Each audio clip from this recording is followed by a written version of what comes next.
welcome back.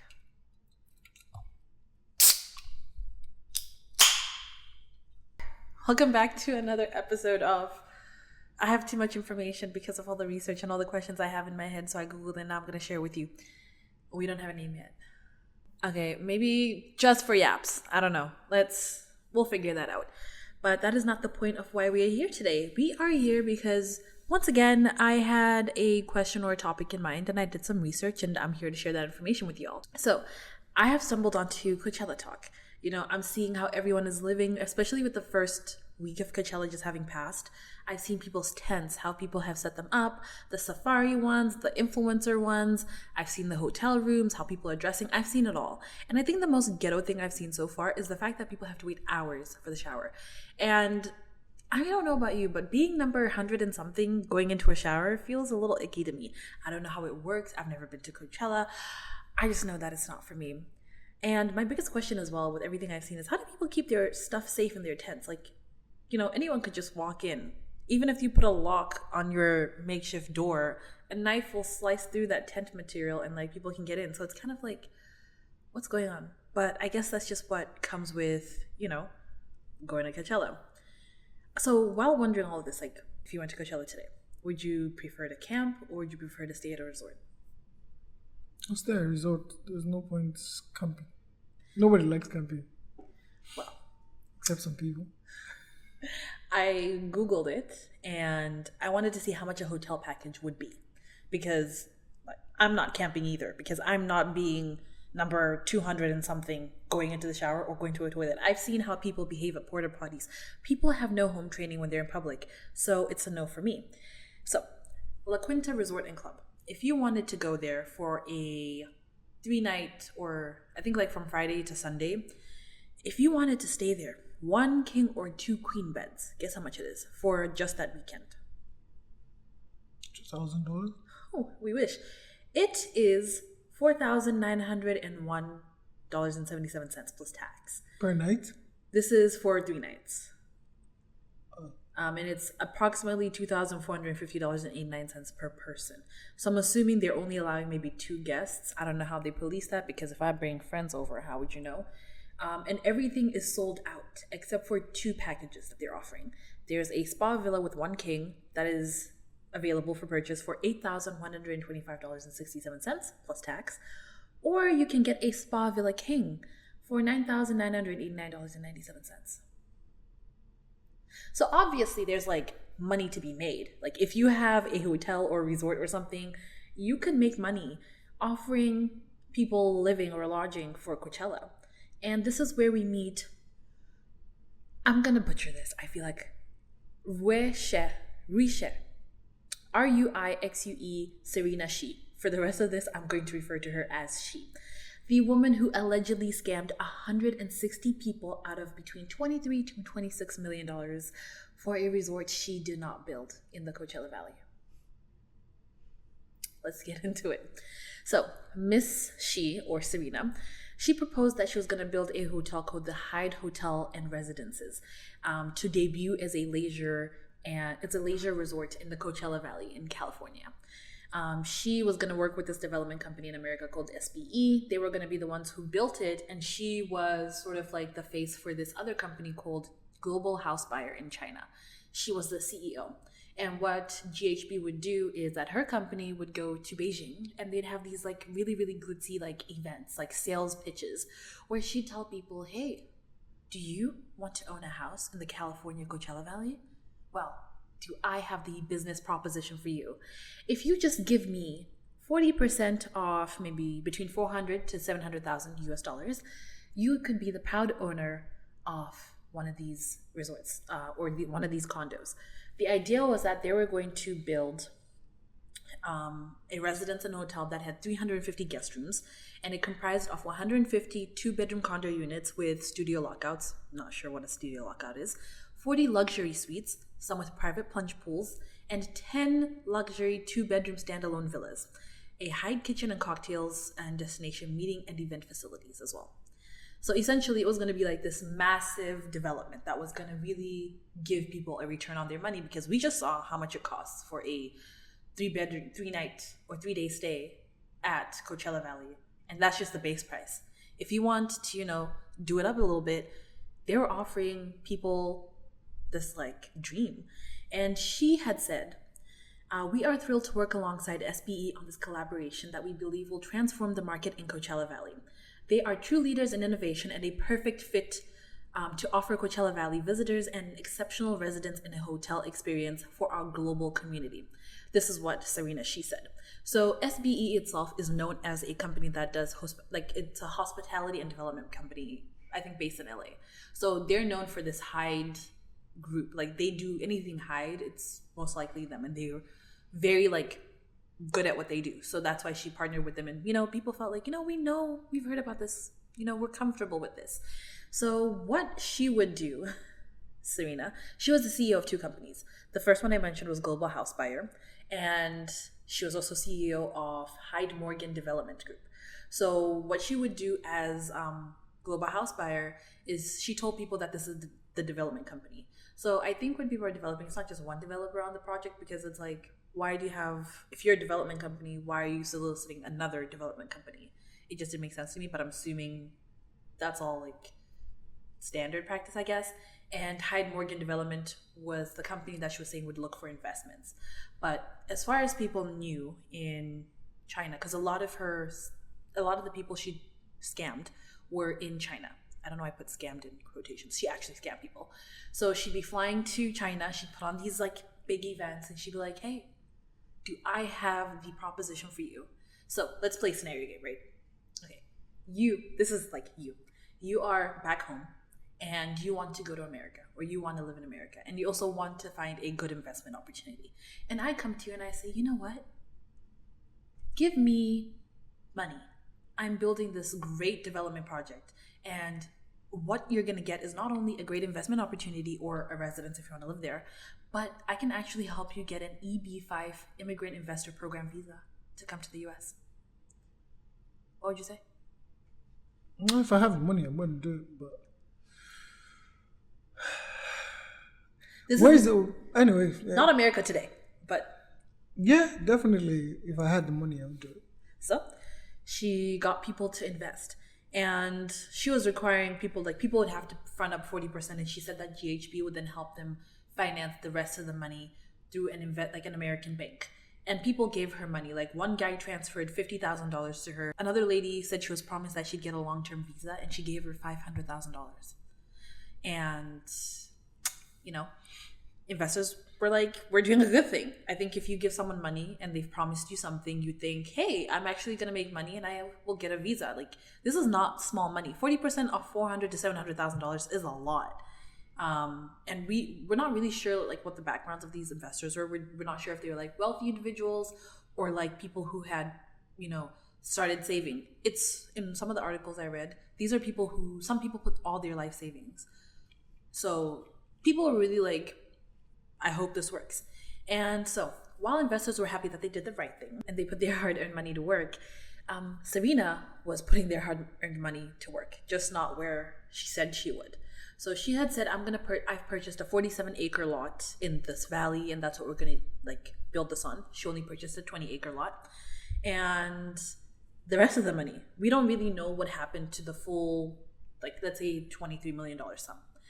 But what we do know is, she went and she bought herself 2 Mercedes-Benz cars for about $300,000. I'm assuming one was to drive when she was the CEO of Global House Buyer, and the other was to drive when she was CEO of Hyde Morgan Development. So she got herself 2 luxury cars, and then she spent $2.2 million on a luxury travel concierge. Yeah, and she spent hundreds and thousands of dollars on luxury hotels, on designer items, on meals, and she was traveling. She went to France, Thailand, China. She was doing it up. And when I saw this, I was like, you know what?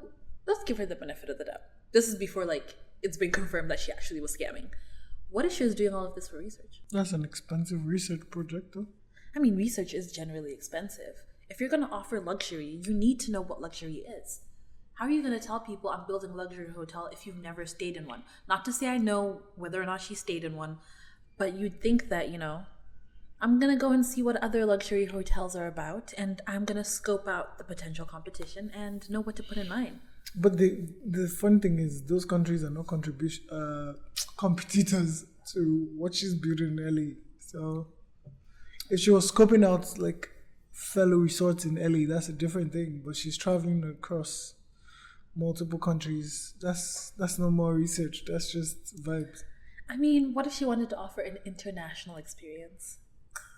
If I give you money to build something for me, I don't care about an international experience. I care about the condo being there when I want it. I mean, maybe she told you that, you know what? If you buy this condo for 700,000, let's say, you could sell it on the market for like double your investment. Wouldn't you want the best? Not really. Anyway, but that's just me. That's just me. Because I would prefer just having the space built and then knowing that if I come in, I can do whatever I want with it. Because, I mean, 40% of 400,000 is about 160,000. So if I'm giving you 160,000 to start something, then I expect that when I come, even if it's not finished, there's at least progress and that kind of thing. So, but weren't there progress reports, pictures and stuff of what's going on? Oh, yeah. I mean, this was before ChatGPT, so I don't know how she was generating like all these images, but she was showing pictures. She'd be like, yeah, that building, it started, because all this happened between 2015 and 2018. And they were supposed to break ground in 2017. So she'd be like, oh, here's this like picture. This is what development looks like right now. This is where we're at. And, you know, if you're not in the country, it's not like you're going to Coachella Valley and like peeking and saying, oh, that project over there, that's what I spent my money on. They're all in China for the most part. I don't know if there were any American investors. They weren't really mentioned. But these people aren't coming to see. And if they're looking to invest as a way to get a visa, I'm assuming they also didn't have, you know, papers to come into the country. So they just had to take her word for it. And hey, she apparently was like very convincing. She was charismatic. You know, she could talk the talk. And to get 160 people to give you almost $26 million between 23 and 26, it wasn't very certain. Different articles cited a different number, but generally between that amount, you gotta be really good at smooth talking. Because how many people, if you were to walk outside right now, how many people could you convince to give you $20 million? Not right now. Based on, like, you have to dress a certain way, you have to... Okay, not like as you sit here, but like, okay, let's say we give you a fine suit, you know, a briefcase, because I think briefcases make people look serious when it comes to investments. And, you know... In this economy? Listen, let's forget the current stuff, because this happened in like 2015, between 2015 and 2018. So let's just assume at that time, you know, you've got your briefcase, you've got your suit, you know, you're walking, you're going into like, I don't know, some downtown Toronto building, and you're like, hey. I think if I'm pulling off events like she was doing, I think I can get that same number of people to invest. Probably not the same amount of money, because, I mean, it's dependent on where you're doing this. So probably you could get people to do like maybe 10,000, 20,000. That happens on a regular basis with even more silly things than real estate. There are a lot of money market schemes, or multi-level marketing schemes that get people to do more than that. So I think it's possible, but you have to have crafted the event to display wealth and all those kind of things, and that happens a lot. So wow, you're more confident than I am. I don't know if I can walk into a building like, hey, I'm building condos. You want to get into Canada? Give me money.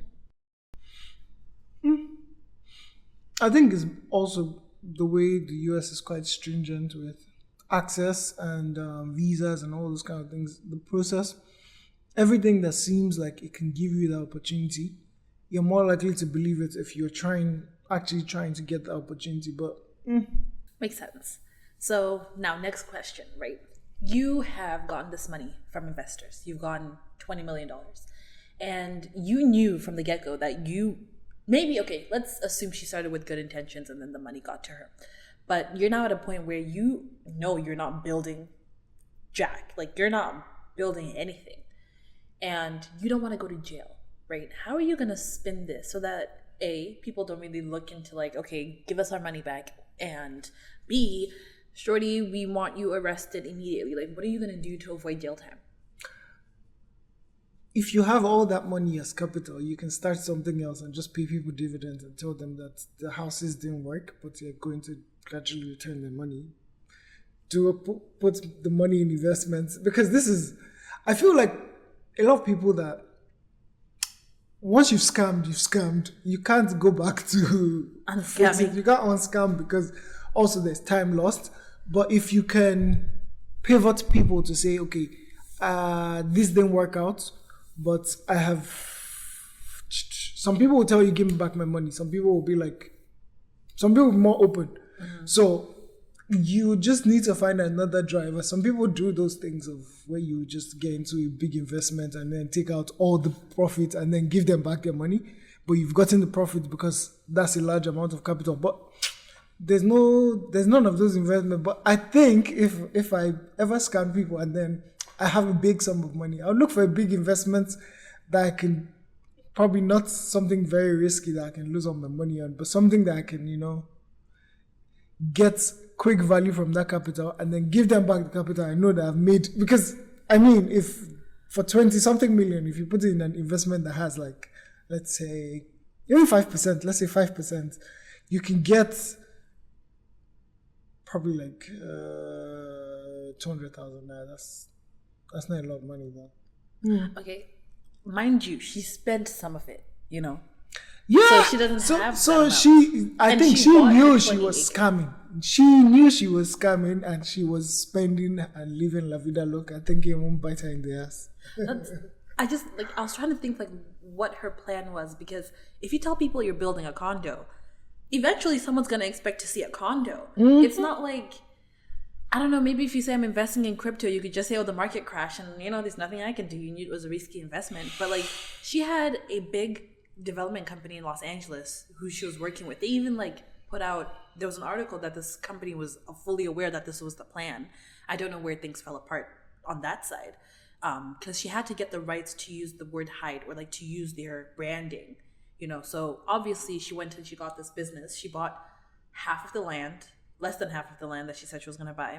So perhaps there was intention, but So what happened to the land too? I'm assuming probably, okay, wait, we'll discuss that part later.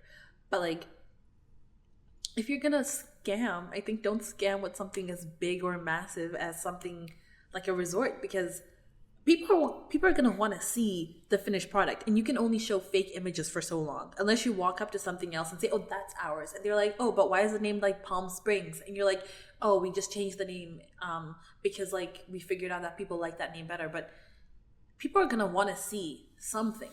I want to see dirt.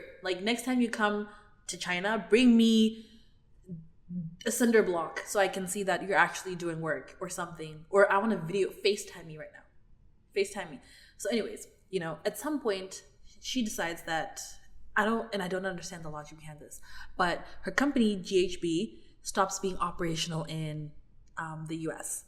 And then investors start to say, I'm sorry, that's the developer.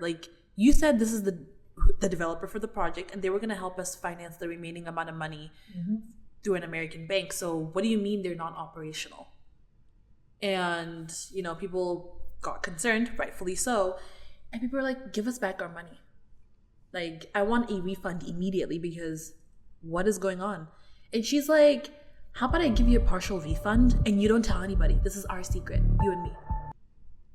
What do you think happened? They got the refund and told everyone. They didn't get a refund. She said, I'm going to give you small amounts of money. And people were like, excuse me, ma'am, if I gave you said it was 160, right? Mm-hmm. If I gave you $160,000, you best believe I'm expecting $160,000 back.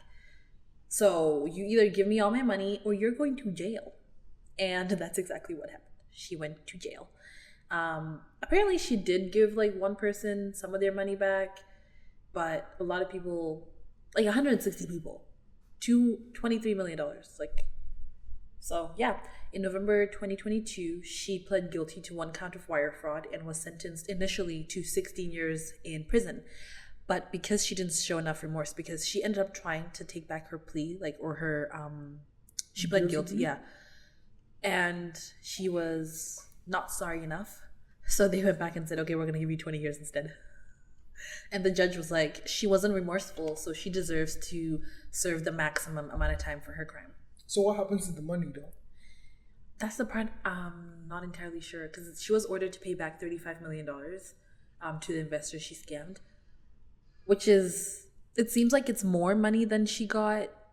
According to like court documents, she scammed between 23 to 26 million, but she's being asked to pay $35 million back. So it's kind of like, how's she going to pay it back? Maybe it's interest. That's the thing. If you're in jail for 20 years, how are you going to make $35 million? And let's assume maybe she had $10 million left and they seized all her assets and stuff, and maybe they were able to squeeze out $12 million out of her. She still has to pay what, 23? 22. She still has to pay back $22 million. So where is she going to get this? She's serving 20 years and she was sentenced, like 2 years ago. What can you do in prison to get $20 million aside from scam again? I mean... From prison, doing a video call and telling people, yeah, I'm in prison, but they're building this house. You can just say, oh, this background, this is the development. We haven't put the plaster or anything on the walls. That's why it's all dark and gray like a prison cell. I'm not in a prison cell. We just haven't finished building, guys. If you want to get on this hot investment, you got to give me... I need $23 million. So you guys, if you're interested, email me at prison services at wherever.com. At ghb.com. So this is the story of Miss She, who told people that she was going to build an entire hotel and residence resort in California, in Coachella Valley. But instead, she spent on luxury goods and now she's sitting in a prison cell. So don't scam. Or if you're going to scam, don't scam with the building, because you can't tell people I'm building a building and there's no building. At the very least, do maybe crypto, NFTs, or something digital where you can be like, oh, we were hacked, someone stole all of it. Sorry. If you want to scam, I think scam... I know it's a large scale, but if you can scam 5,000 people of $1 each... You get 5,000. But people don't want 5,000 because that can't buy you a Mercedes-Benz. Yeah, this lady bought 2. Do the scale. By the time you do 10, you do $100, you're going to big numbers. So if I can scam 500 people of like $1,000, that's $500,000. True. And I've never understood why people would scam people and then live like out their lives. Because I'm sorry, if you're gonna scam, be low key, you know. Don't be changing your Mercedes-Benz out every day. Scam and run to somewhere far away, like Venezuela or something. So the FBI actually got involved and they started investigating her. And from everything we've seen or heard online and on TV, when the FBI gets on your butt, that means you're going to jail. Like, they have information. They have enough to convict you at this point. So the FBI started investigating her and she was arrested, but then she was released on bond at some point. And they figured out that she was trying to flee the country because I don't know what a contraband iPhone is, but I assume if they release you on bond, like, you can go home and access like all your stuff. And maybe they were tracking her internet use or whatever. And they figured out she was Googling how to leave the United States. And then they arrested her. So she had so much money and she never had a plan on how to get out of the city. The minute people started asking for refunds, I would have booked a flight out of the country. I'm not going back to China because they're going to tell the Chinese authorities and they're going to catch me. I'm not going back to the US because they're going to tell the FBI. The FBI's on my case. I'm going to go, I don't know, somewhere in Africa. You go somewhere to hide. I don't know. You have to go. The cost of like scamming and getting away with it is you have to look over your shoulder for the rest of your life. You can start a new life if you like alter your identity and all that kind of thing. I get plastic surgery. I'd enlarge my nose, like, because okay, most people get like plastic surgery to look attractive. I would go the opposite direction. I would like enlarge my nose, maybe make my ears a little pointier. I would maybe shave one side of my hair, and I would look unrecognizable. Maybe gain a few pounds. And if people were like, are you this lady? I'm like, bruv, do we look alike? Because people who are scamming for luxury goods are people who care, I think, about to some degree about what people think or like what they look like. They want to present themselves, in a certain way, like rich people. And if I'm rocking the opposite aesthetic of rich people, not to say people with big noses are not aesthetic. I'm just saying if she has a small nose, go big. If she has a big nose, go small. The opposite. And just look completely different. And then hide.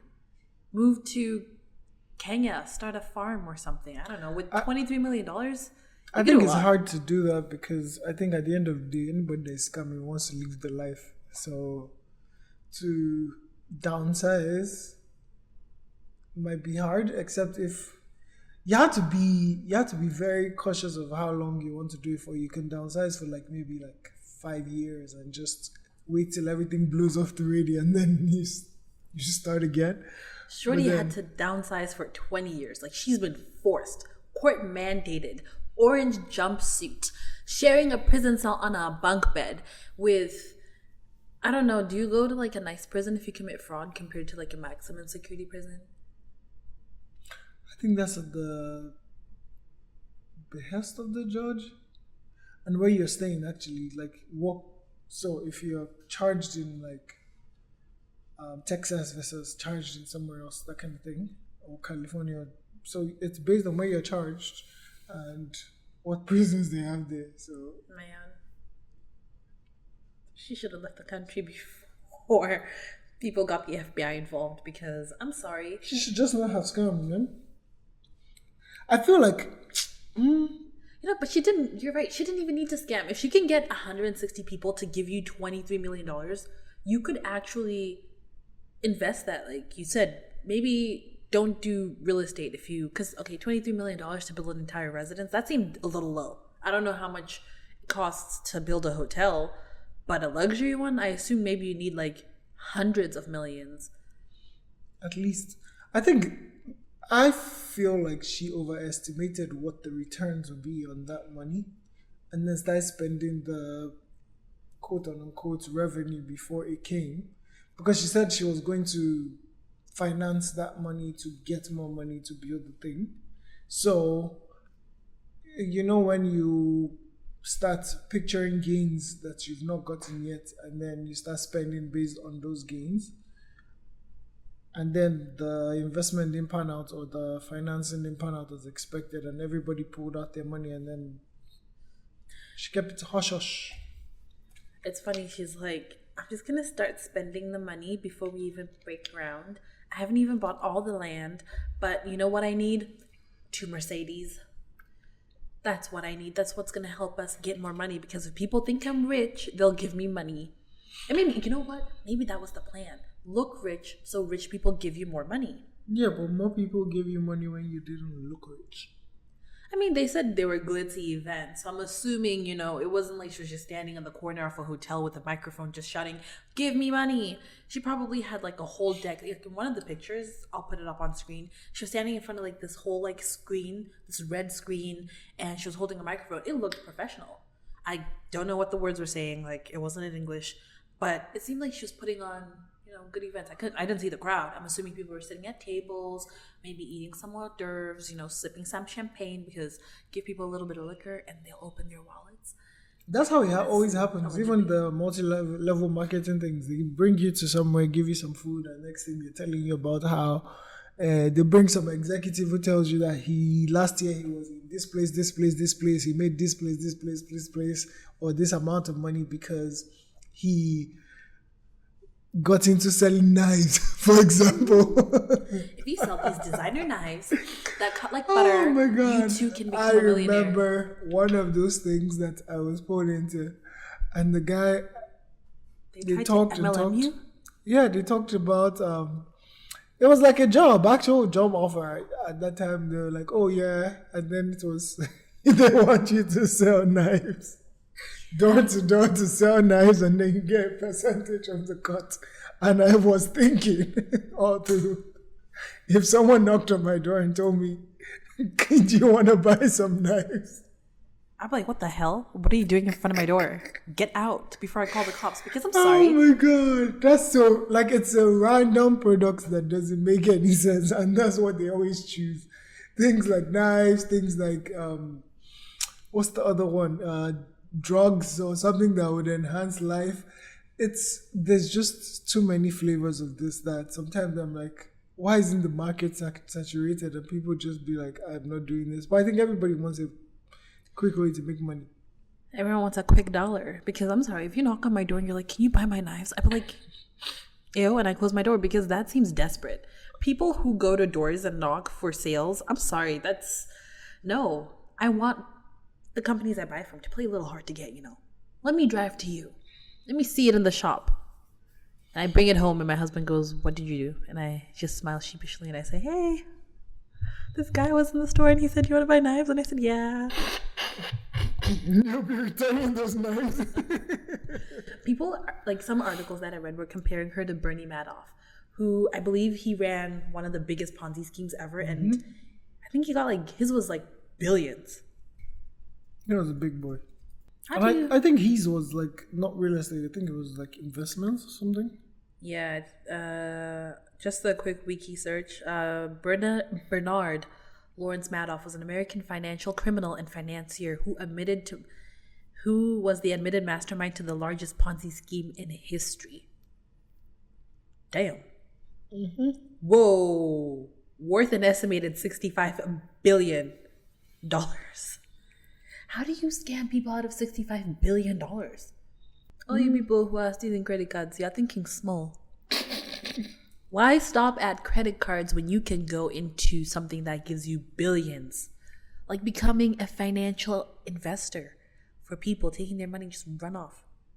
I'm not condoning crime. Before anyone comes and says, oh, I committed this crime because some lady on YouTube said, why am I thinking small? Don't do credit card fraud. Go and do financial crime. Don't. You'll still go to prison. I won't. I'm not downsizing to a prison cell anytime soon. At all. But yeah. So for everyone at Coachella right now and everyone who went previously and had to stay in a tent, you could have been staying at a luxury resort. Or you could have rented one of the condos from the investors. But unfortunately... it was never built. Yeah.